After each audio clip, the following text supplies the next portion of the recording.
Hi friend.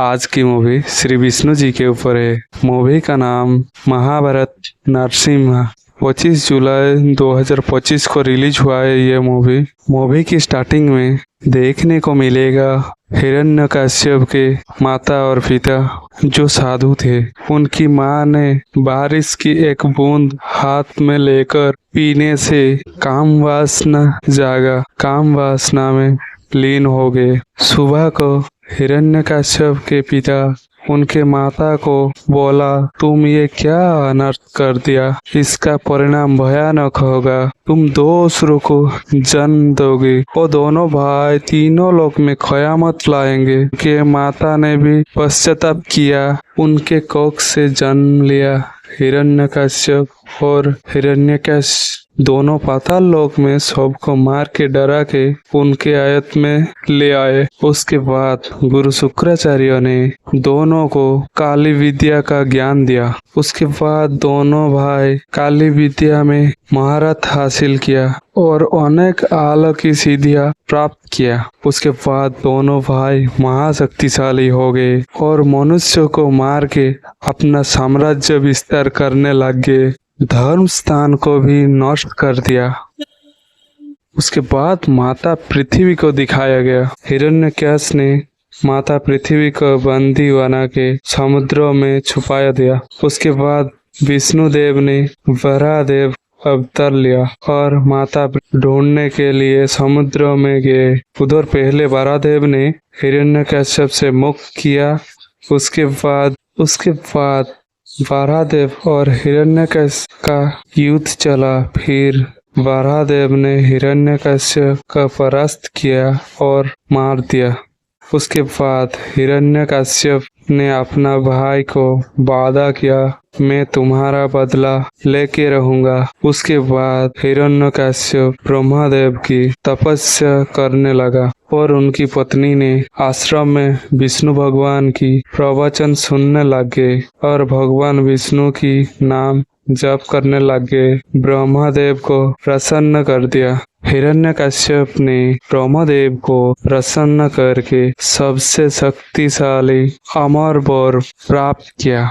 उसके बाद हिरण्यकश्यप ने देवलोक में इंद्रदेव को परास्त करके देवलोक को भी अपना गुलाम करने पर मजबूर कर दिया। उसके बाद प्रहलाद को दिखाया गया। उसके बाद हिरण्यकश्यप ने अपने बेटे प्रहलाद को अपने पास बिठा के कुछ प्रश्न किया। बोलते बोलते प्रहलाद ने भगवान विष्णु जी के बारे में बोल दिया तो हिरण्यकश्यप को बहुत गुस्सा आया और फिर से अपने बेटे को गुरुकुल में भेज दिया। गुरुकुल जाके भी प्रहलाद ने भगवान विष्णु जी के जप में लीन रहते थे कि भगवान विष्णु जी के नाम लेने पर लोगों को इतना कष्ट दिया जा रहा है कि भगवान विष्णु जी के साथ शत्रुता करके कभी विजय नहीं मिलेगी। हिरण्यकश्यप सुन के गुस्से में लात मार दिया प्रहलाद को। फिर माता ने प्रहलाद को उठाया। उसके बाद हिरण्यकश्यप ने प्रहलाद को मृत्यु दंड दे दिया। सैन्य को बोला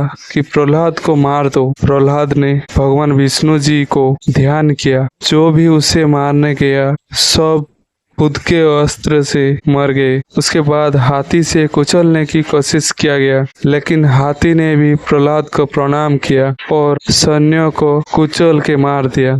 उसके बाद प्रहलाद को नीचे खाई से नीचे गिराने के लिए ले गए, लेकिन वहां से भी बादल ने बचा लिया। ये देखकर सब हरि नाम जप करने लग गए। उसके बाद बहुत मारने की कोशिश किया गया, लेकिन सफल नहीं हुआ। उसके बाद हिरण्यकश्यप ने अपनी बहन होलिका को बोला प्रहलाद को जलाने के लिए, लेकिन प्रहलाद को कुछ भी नहीं हुआ और होलिका जल के राख हो गई। उसके बाद गुरु शुक्राचार्य ने अपनी विद्या से एक मायावी सांप का निर्माण किया जो प्रहलाद को मारने ले गया, लेकिन वहां भी गरुड़ देव ने आकर मायावी सांप को मार दिया और प्रहलाद पानी में गिर गया और वरुण देव ने प्रहलाद को बचा के जमीन में ले आए। उसके बाद प्रहलाद ने भगवान विष्णु जी के दर्शन के लिए जप किया और भगवान विष्णु जी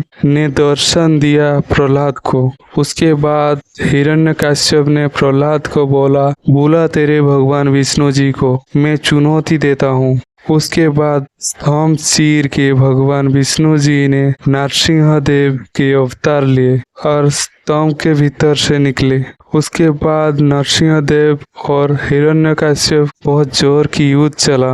जो भी नरसिंह देव के सामने आए सब मर गए। बहुत भयानक युद्ध चला। उसके बाद नरसिंह देव ने हिरण्यकश्यप को अपने जांघे पर बिठा के चीर फाड़ के मार दिया। गुरु शुक्राचार्य ने फिर से बचाने की कोशिश किया तो नरसिंह देव ने हिरण्यकश्यप की जान को अपने अंदर समाहित किया। उसके बाद भी नरसिंह देव शांत नहीं हुए, पूरी महल तबाह कर दिया। कोई भी देवा देवी उनके पास जाने के लिए डर रहा था। उसके बाद भगवान ब्रह्मदेव ने प्रहलाद को बोला आप ही नरसिंह देव को शांत कर सकती हो। उसके बाद प्रहलाद ने नरसिंह देव को शांत होने की निवेदन की और प्रभु शांत होकर प्रहलाद को आलिंगन किया। यही पर मूवी समाप्त होती है। धन्यवाद इतने समय हमारे साथ जुड़ने के लिए। टाइम मिले तो ये मूवी जरूर देखने जाना।